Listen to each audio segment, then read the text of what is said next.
수요 리바이벌에 오신 여러분을 주님의 이름으로 사랑하고 축복합니다. 믿음은 단단하게, 행동은 품위 있게. 오늘 6번째 시간입니다. 오늘 6번째 시간 제목이 뭔가 한번 크게 읽어봅시다. 시작.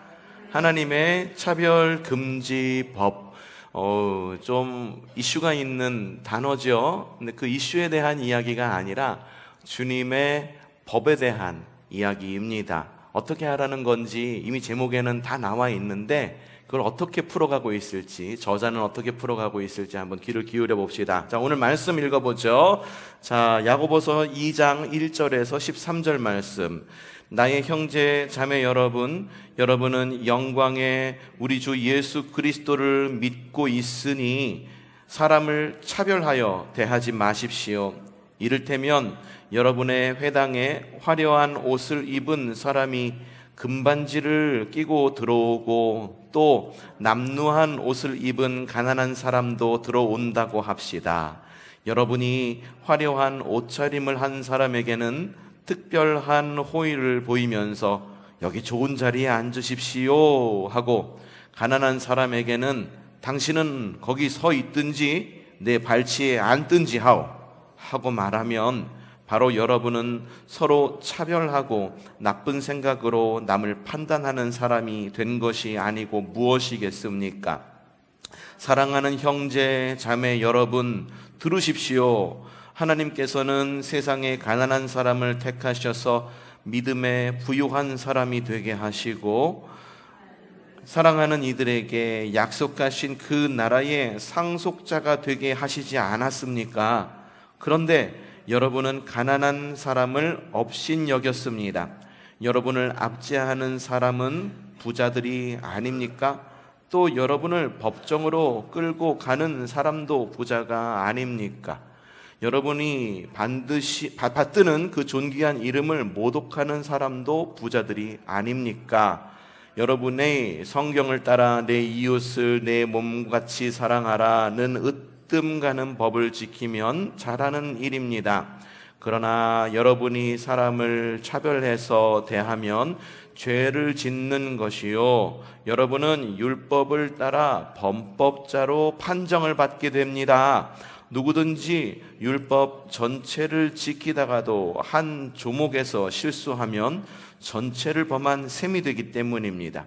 간음하지 말라 하신 분이 또한 살인하지 말라고 말씀하셨습니다. 어떤 사람의 간음은 하지 않는다고 하더라도 살인을 하면 결국 그 사람은 율법을 범하는 것입니다. 여러분은 자유를 주는 율법을 따라 앞으로 심판을 받을 각오로 말도 그렇게 하고 행동도 그렇게 하십시오. 심판은 자비를 베풀지 않는 사람에게는 무자비합니다. 그러나 자비는 심판을 이깁니다. 야고보서 2장 1절부터 13절 말씀. 아멘.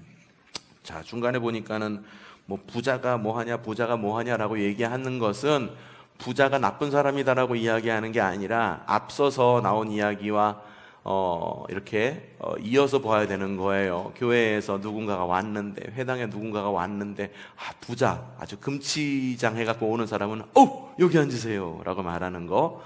하지만 좀 초라해 보는 사람이 왔을 때는 뒤에 앉던지 밖에 앉던지 뭘 하던지 관심도 갖지 않는 것을 보고선 네 교회 안에서, 회당 안에서 그렇게 부자들 반기면서, 근데 결국 하나님 말씀 따라 살지 않고 너희 박해하는 사람은 부자 아니야.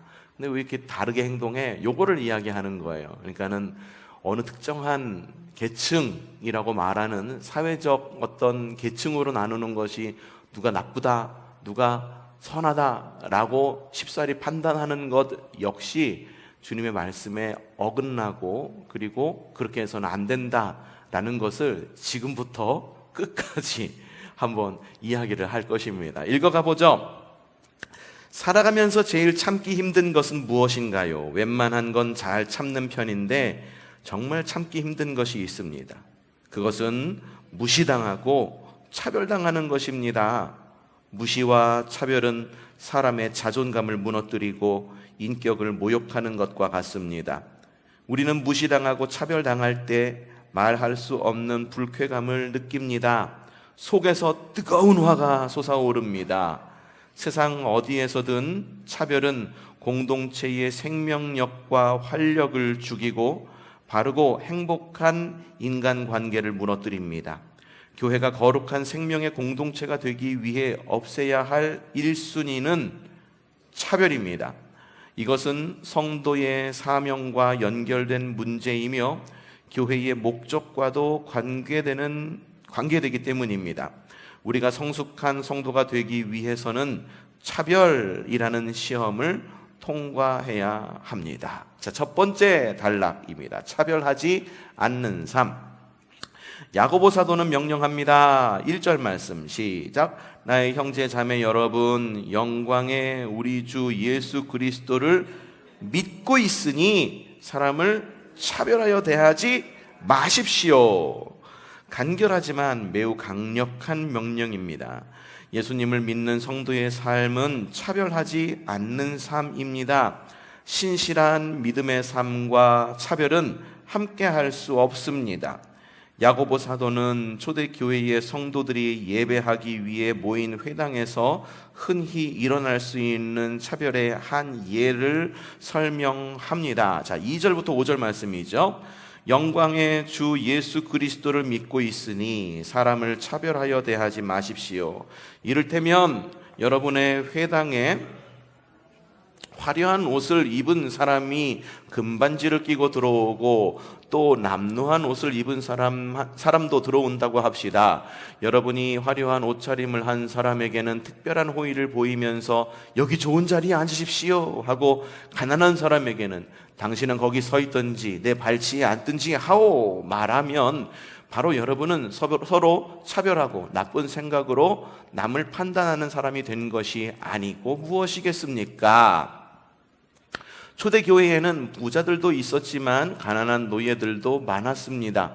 그런데 어느 날 두 사람이 교회에 왔습니다. 한 사람의 손에는 금반지가 반짝이고 화려한 옷을 입었습니다. 화려한 옷은 당시 재력가들이 외출할 때 입던 옷을 말합니다. 옷차림이 신분을 나타내던 사회였습니다. 그런데 다른 사람은 옷차림이 남루합니다. 다 낡은 신발을 신은 그의 신분은 노예가 분명합니다. 안내위원이 부자에게는 굽실거리며 공손히 인사하고 좋은 자리로 안내합니다. 그러나 가난한 사람은 거들떠보지도 않습니다. 에이, 저런 사람이 왜 교회에 왔냐? 이런 표정으로 어디에 앉든 관심도 없습니다.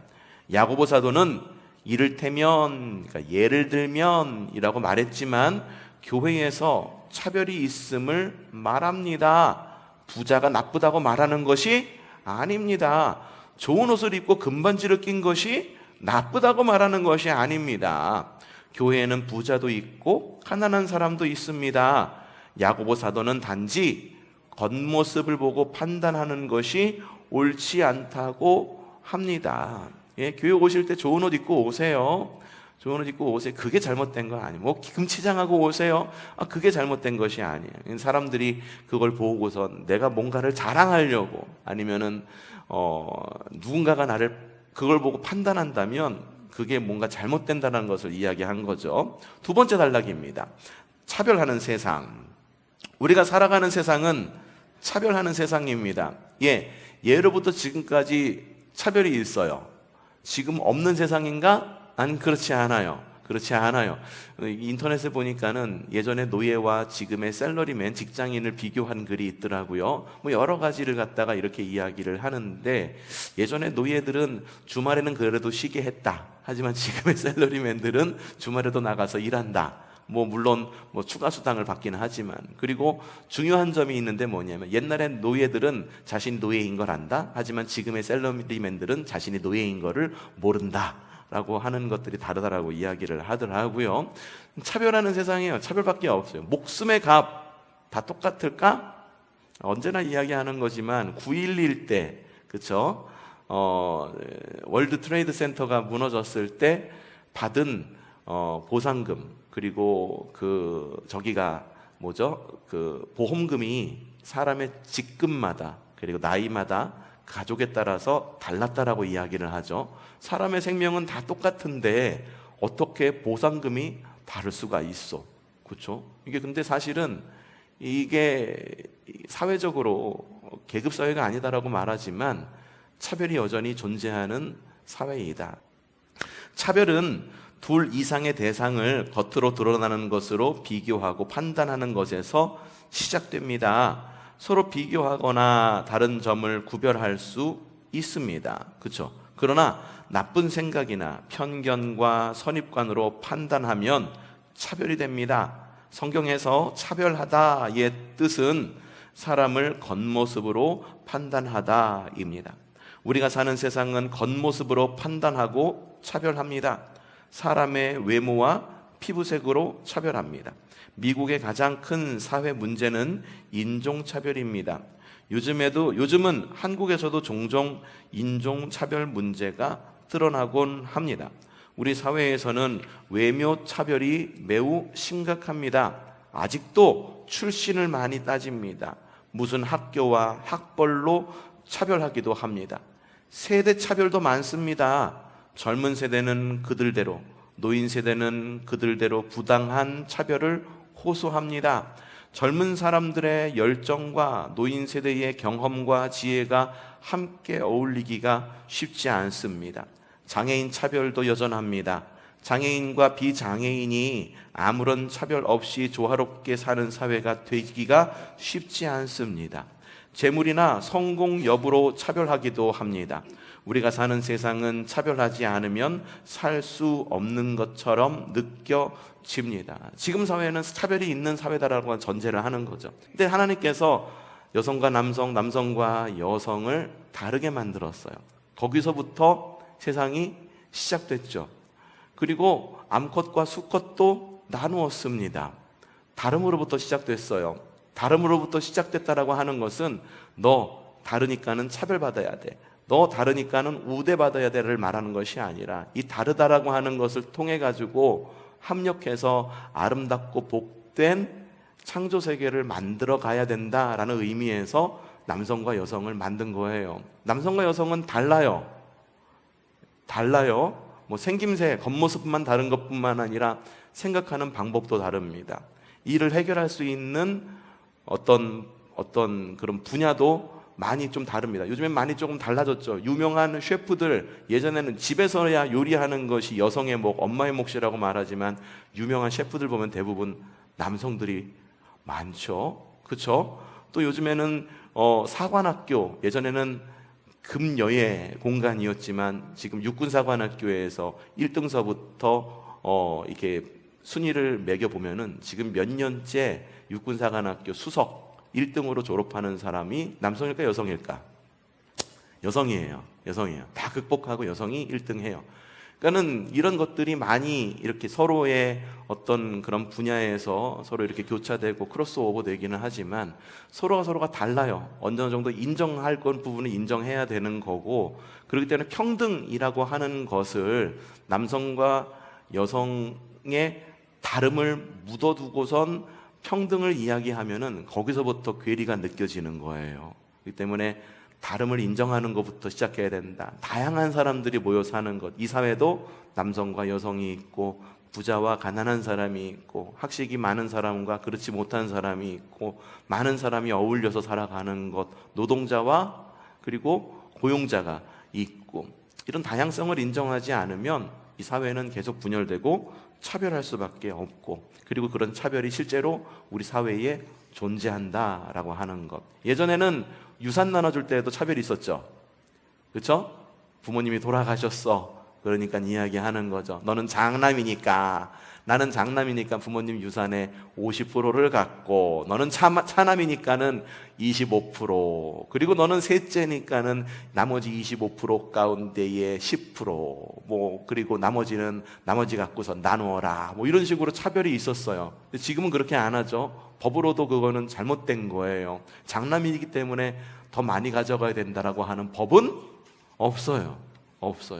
근데 대대로 우리는 그렇게 차별을 해왔고, 남성 중심 혹은 어느 특정 부분에서는 여성 중심, 이런 식으로 사회가 분열되어 살아왔다라고 하는 거죠. 자, 그런데 우리는 그리스도인이다. 그렇기 때문에 두 번째, 몇 번째 단락인가요? 세 번째 단락이죠? 세 번째, 차별하면 안 되는 이유가 나옵니다. 야고보 사도는 이 모든 차별은 무엇이라? 잘못이라고 선언합니다. 더욱이 예수 그리스도를 믿는 성도의 삶에서 차별은 용납될 수 없다고 합니다. 그러면 우리는 왜 차별하지 말아야 할까요? 첫 번째, 왜 그럴까? 하나님은 차별하지 않으시기 때문입니다. 야고보 사도는 말합니다. 읽어보죠. 5절 시작. 하나님께서는 세상에 가난한 사람을 택하셔서 믿음에 부요한 사람이 되게 하시고 하나님을 사랑하는 이들에게 약속하신 그 나라의 상속자가 되게 하시지 않습니까? 하나님은 가난한 자와 부자를 차별하지 않습니다. 하나님은 누구에게나 은혜를 베푸십니다. 예수님은 산상수훈에서 말씀하셨습니다. 아버지께서는 악한 사람에게나 선한 사람에게나 똑같이 해를 떠오르게 하시고 의로운 사람에게나 불의한 사람에게나 똑같은 비를 내려주신다. 마태복음 5장 45절 말씀.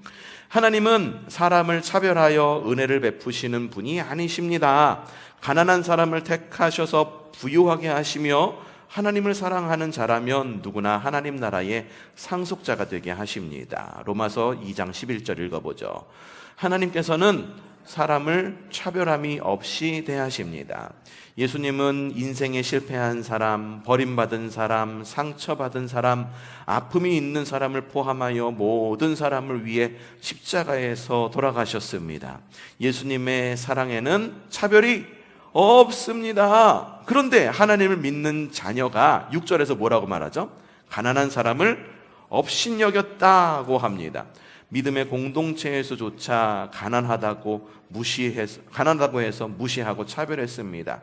영광의 그리스도를 믿는 성도에게 차별은 있을 수 없습니다. 특별히 덜 가진 것, 더 가진 것으로 차별하면 안 돼요. 가진 것은 어디까지나 상대적인 부고 상대적인 가난한 사람이에요.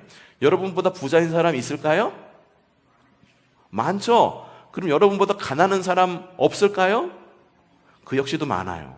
그러니까 이 부유함이란 굉장히 상대적인 거예요. 만약에 저기 부자 동네에 우리 성도들 다 가면은 우리 중에서 제일 잘 사는 사람도 그 가운데에서 꼴찌할지도 모르는 거예요. 그렇죠?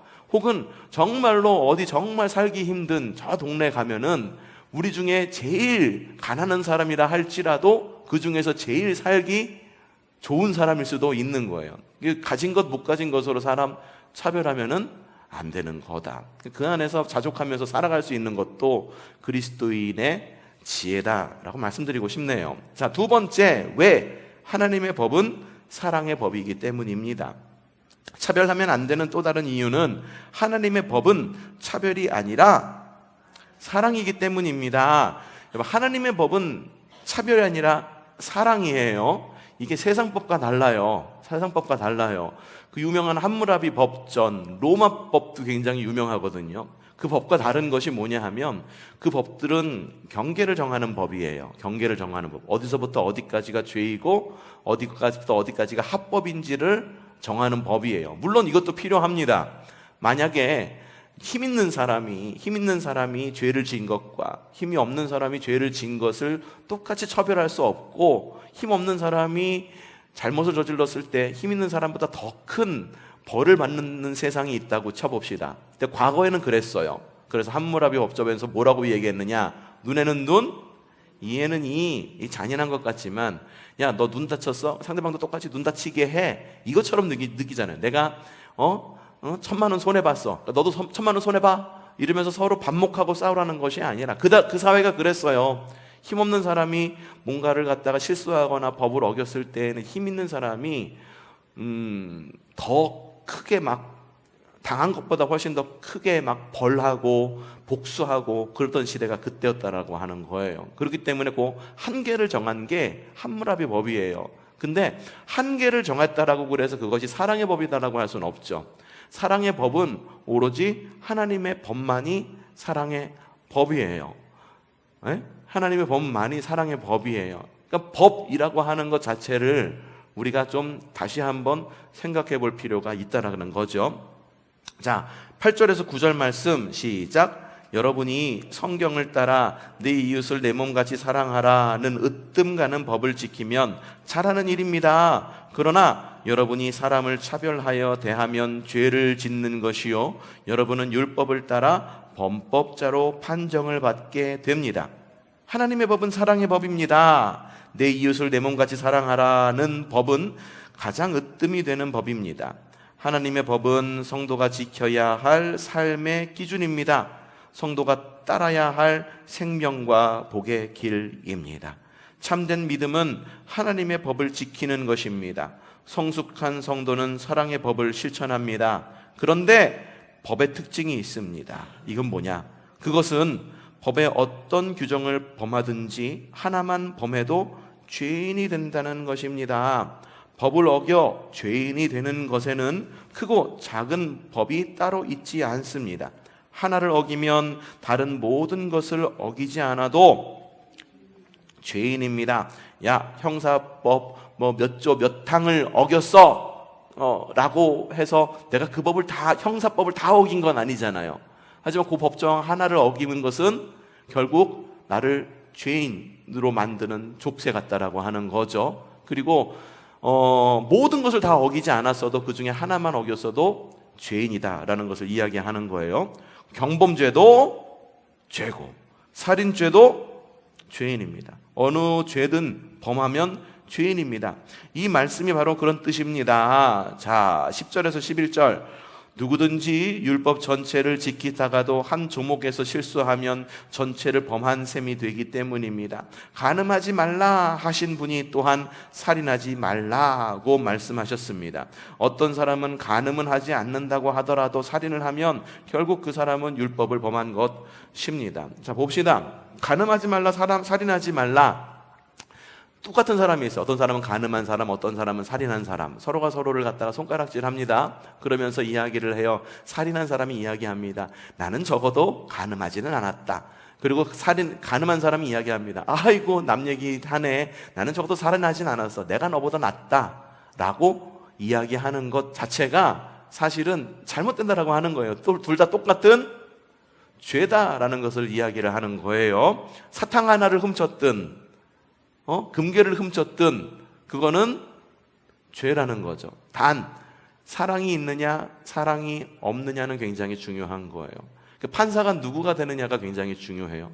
사랑이 있는 판사냐 아니면은 사랑이 없는 판사냐. 그래서 판사에게 가지고 있어야 할 가장 큰 덕목이 뭐라고 생각이 드냐면은 은혜와 사랑이 아닐까라는 생각이 들어요. 법이라고 하는 것은 싹둑 잘라버릴 수밖에 없는데 사회적인 어떤 구조상 그 사람이 어떤 상황 속에서 그런 잘못을 저질렀는지 혹은 어떤 상황에 있는지 그걸 갖다가 좀 보살펴 줄 아는 판사. 그래서 판사 임용고시가 뭐죠? 임용고시가 아닌데 그거는 사법고시. 예, 그래요. 사법고시 그리고 판사고시를 통과할 때 저는 법을 얼마나 잘 알고 있느냐를 판단하기보다도 그 사람의 인성을 봐야 되지 않을까라는 생각이 들어요. 인성 굉장히 중요하지 않을까.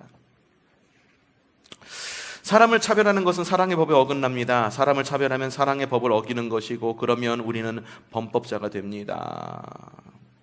차별을 하는 것을 대수롭게 여기지 말아야 합니다. 우리는 차별하는 것을 작은 일로 여길 수 있습니다. 차별하는 세상에서 자신도 차별받았으니 다른 사람을 차별해도 된다고 생각하기 쉽습니다. 모두 잘못된 생각입니다. 사람을 차별하는 것을 작게 여기지 마십시오. 성숙한 성도는 차별하지 않습니다.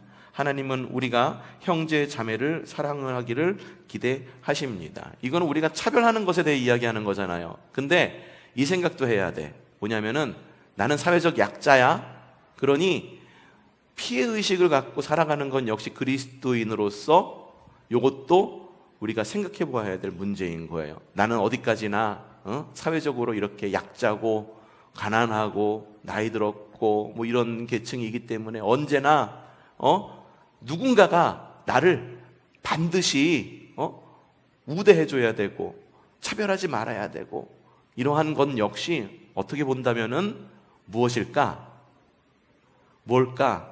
예, 그건 역시 참, 그러면 안 돼요. 어쨌든 그러면 안 됩니다. 자, 봅시다. 그 다음 사랑의 법 실천하기. 그러면 어떻게 사랑의 법을 실천할 수 있을까요? 어떻게 차별하지 않는 삶, 차별하지 않는 교회가 될 수 있을까요? 첫 번째, 차별하지 않는 교회, 차별하지 않는 삶이 될 수 있는 첫 번째, 하나님의 법이 기준이다. 하나님의 법을 실천하려면 그 법을 실천 기준으로 삼아야 합니다. 야고보 사도는 말합니다. 12절 시작. 여러분은 자유를 주는 율법을 따라 앞으로 심판을 받을 각오로 말도 그렇게 하고 행동도 그렇게 하십시오. 하나님이 주신 자유의 법을 따라 행동하라는 것입니다. 우리가 믿음의 사람으로 살아가려면 세상의 법과 세상의 가치, 하나님의 법과 말씀의 가치 사이에서 선택하고 결단해야 합니다. 물론 세상의 법은 대부분 정의롭고 바릅니다. 좋은 가치도 많이 있습니다. 그러나 세상의 가치가 하나님의 가치와 충돌한다면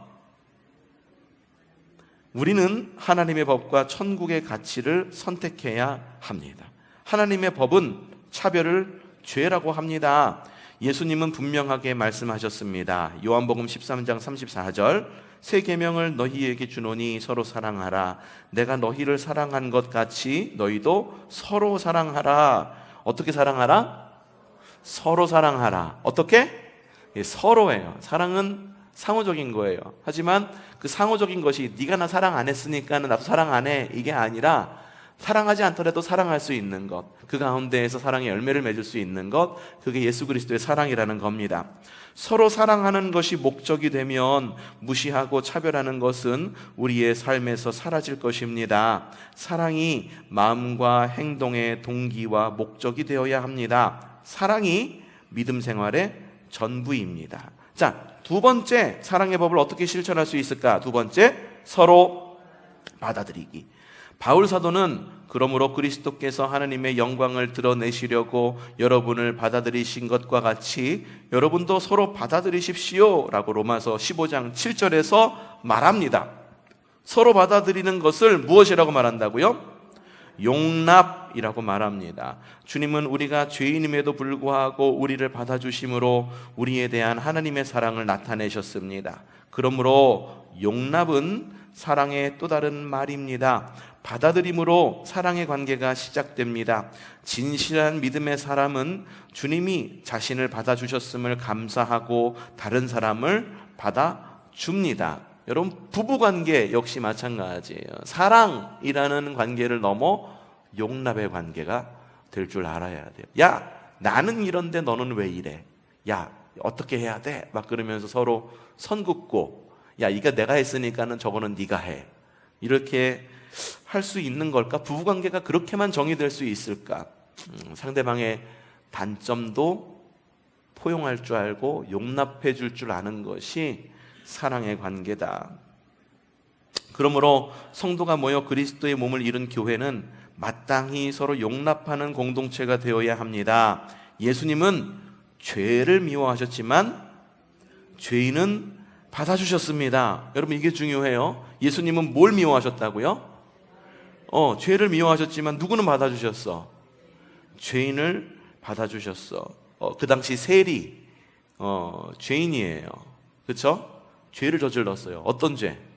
합법적인 죄를 저질렀죠. 로마의 법에 합법적이에요. 그거는 뭐냐면 이 유대인에게 걷어서 로마에게 전달해 주는 것, 세금을 전달해 주는 것이 세리의 일이었거든요. 근데 로마의 합법은 뭐냐면 그 중에 일부를 자신이 가져도 되는 게 세리예요. 얼마를 걷었던 자신이 가지는 것이 세리의 일이에요. 그러니까 세리는 어떻게 할까? 악착같이 세금을 거두려고 하겠죠. 그 가운데서 사람들의 미움도 사고 그렇겠죠. 그리고 그 가운데에 죄도 저질렀겠죠. 원래 요만큼 해야 되는데 조금 더해서 로마에는 요만큼 신고하고 나는 조금 더 갖고, 그런 것에서 남에게 탐한 거 있거나 훔친 것이 있으면 4배나 더 하겠습니다. 삭개오가 그래서 이야기를 한 거잖아요. 그렇죠? 삭개오는 죄를 범했어요. 물론 세상 법을 범하진 않았지만 하나님의 법을 범한 죄인이에요. 하지만 예수님께서는 그 죄인을 어떻게 하셨습니까? 삭개오야, 내려오라. 내가 오늘 네 집에 유하여겠다 라고 말하면서 삭개오를 받아들이십니다. 마태 역시 마찬가지. 삭개오와 마찬가지였습니다. 그러므로 죄를 받아줬습니다. 이렇게 예수님의 마음으로 서로를 받아주는 것이 진실한 성도 관계의 시작입니다. 우리는 흔히 용납과 인정을 혼동하는 경향이 있습니다. 누군가가 심각한 죄에 빠져 있을 때 용납하는 것은 그 사람을 받아들이는 거지 죄를 받아들이는 것이 아니다라고 하는 거예요. 그렇죠? 죄를 범했어 라고 말해서 그 사람을 미워하면 안 돼. 하지만 그 사람을 그 사람을 갖다가 용납했다라고 그래서 그 사람의 죄, 야 이래도 되는구나, 나도 하자, 된다 안 된다, 그건 안 되는 일이라고 하는 거예요. 죄는 죄다라는 거죠.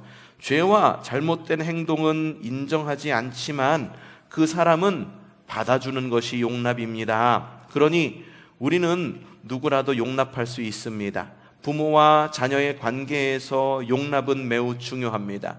자녀는 어떤 상황에서도 부모가 자신을 받아준다는 믿음이 있을 때 전인적으로 건강하게 성장할 수 있습니다. 자, 세 번째, 어떻게 차별하지 않으면서 살아갈 수 있을까? 서로 존중하기. 이제는 서로 존중해야 합니다. 서로 존중하는 것은 용납에서 한 걸음 더 나아간 것입니다. 우리는 서로 받아주는 단계에서 서로 존중해주는 단계로 성숙해 가야 합니다. 바울 사도는 빌립보서 2장 3절에서 시작. 어떤 일을 하든지 다툼이나 허영으로 하지 말고 겸손한 마음으로 하고 서로 자기를 남보다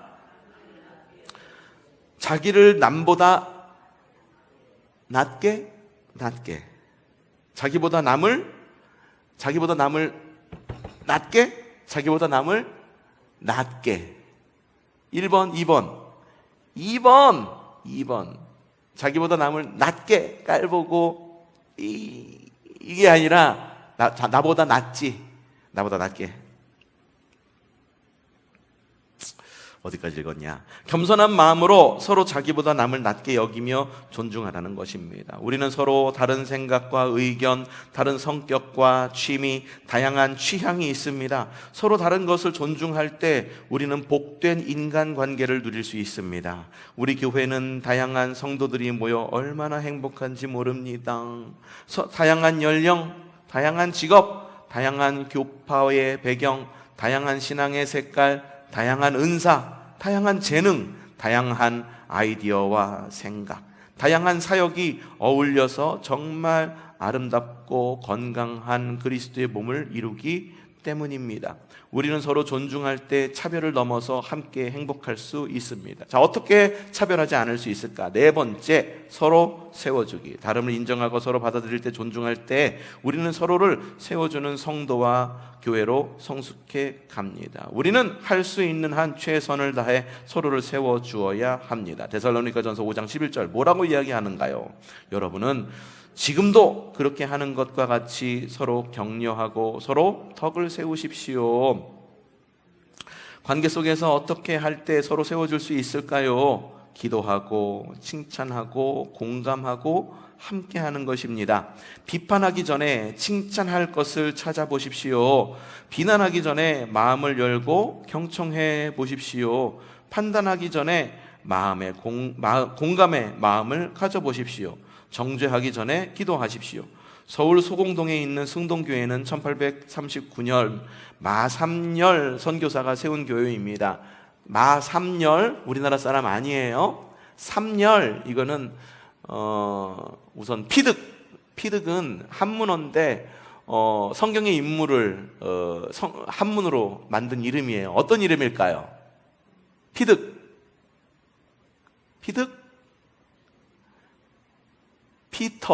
피터가 누구예요? 베드로를 한문어로 바꾼 것이 피득입니다. 그럼 삼열은 성경의 인물 가운데에 누구를 바꾼 것 같습니까? 좀 더 쉬운 것 같아. 누구? 사무엘이에요. 그래서 외국인 선교사예요. 여기 보니까 사무엘 무어. 그래서 무어라고 그러니까는 자신의 성을 한국식으로 마자로 거치고 마동석이 아니라 마삼열로 이름을 고쳤다. 그래서 그렇게 우리나라에서 사역을 한 거예요. 조선은 양반, 중인, 상인, 천인 4계급의 신분사회였습니다. 백성과 기생 등은 천인이고 백정은 이름조차 가질 수 없었습니다. 마삼열 선교사는 이런 백정도 하나님의 백성으로 인정하고 받아들였습니다. 그 결과 많은 백정이 모였고 그 교회가 백정교회로 불리기도 했습니다. 시간이 지나면서 양반과 중인들도 교회에 왔습니다. 어느 날 양반들이 선교사에게 요구했습니다. 에이, 양반들이 따로 앉을 수 있도록 앞에 자리를 마련해 주십시오. 아니 어떻게 천민과 양반이 같을 수가 있겠습니까? 그렇죠? 그러나 마삼열 선교사는 예수 안에서는 양반과 천인이 구별이 없습니다 라고 말했습니다. 교회가 계속 성장하면서 평신도 지도자인 장로를 세워야 했고 여러 후보자를 놓고 투표했습니다. 놀랍게도 백정이었던 박성춘이 초대 장로가 되었습니다. 그리스도 안에서는 차별이 있을 수 없습니다. 이것이 한국교회가 회복해야 할 진정한 모습입니다. 우리는 똑같은 하나님의 자녀입니다. 주님의 사랑의 법인 하나님의 차별금지법을 삶의 길로 삼아야 합니다. 다른 사람을 용납하십시오. 존중하십시오. 세워주십시오. 이것이 진실한 성도의 모습입니다. 자, 갈라디아서 3장 28절 공동번역으로 쓰여져 있네요. 유다인이나 그리스도인이나 종이나 자유인이나 남자나 여자나 아무런 차별이 없습니다. 그리스도 예수 안에서 여러분은 모두 한 몸을 이루었기 때문입니다. 우리 교회는 어떤 교회입니까? 우리가 내려놓아야 할 편견과 고집과 교만은 무엇입니까? 누구나 환영받고 존중받고 사랑받고 세워지는 교회로 성숙해 가야 합니다. 이 세상에서 차별을 깨뜨리는 것은 또 다른 우리의 사명입니다. 그러기 위해서 우리는 외모가 아니라 내면을 가꾸고 중심을 바르게 세워야 합니다. 지난주 설교 중심을 가로로 놓으면 중심이지만 세로로 놓으면 충성충자가 된다라고 말씀드렸죠. 우리가 차별한다면 우리 안에 예수님이 계시지 않는 것과 같습니다. 교회가 차별을 느끼는 또 하나의 장벽이 되어서는 안 됩니다. 우리에게는 하나님의 차별금지법이 있습니다. 주님은 마태복음 7장 12절에 뭐라고 이야기했나요? 무엇이든지 남에게 대접을 받고자 하는 대로 너희도 남을 대접하라고 말씀하셨습니다. 차별받지 않고 존중하고 환영받고 이해받고 사랑받기를 원하는 대로 그렇게 다른 사람을 존중하고 환영하고 이해하고 사랑하며 차별하지 않는 진실한 성도가 되어야 합니다. 이것이 우리의 본분입니다. 6장 하나님의 차별금지법을 읽었습니다. 이 차별금지법이라고 이야기하니까는 요즘에 그래도 조금 그 열기가 가라앉기는 했습니다만 하나의 뜨거운 감자잖아요. 그러다 보니까는 요걸 읽고선 어떻게 또 우리가 생각할 수 있을까? 거봐, 하나님이 차별하지 말라고 그러지 라고 말하면서 차별하지 않는 것을 우리의 가장 큰 가치로 여겨야 된다라고 말하면서 우리는 사회운동을 해야 된다라고 이렇게 생각하시는 분들도 종종 계십니다. 그런 교회도 있고요. 근데 이걸 생각해야 돼요. 이렇게 우리가 서로 차별하지 말아야 하고 서로가 서로를 용납하고 서로가 서로를 나보다 낮게 여기는 삶이 되기 위해서는 따라합시다. 일치된 신앙. 일치된 신앙 안에서 그게 가능하다라는 거예요. 일치된 신앙이란 무엇이냐? 그리스도 안에 있는 신앙입니다. 예수님 안에 있는 신앙입니다. 예수님을 떠나서 평등을 이야기하고 예수님을 떠나서 차별을 이야기한다라면은 그거는 우리는 다른 세상에 있는 공동체와 조직과 정당과 이런 것과는 같다면 그것과 크게 다를 것이 없는 그런 집단이 되어버리고 마는 거예요. 우리는 뭔가요? 우리 공동체는 교회입니다. 교회에서 가장 중요한 것, 차별하지 않는 것, 굉장히 중요한 가치이죠. 무엇을 바탕으로?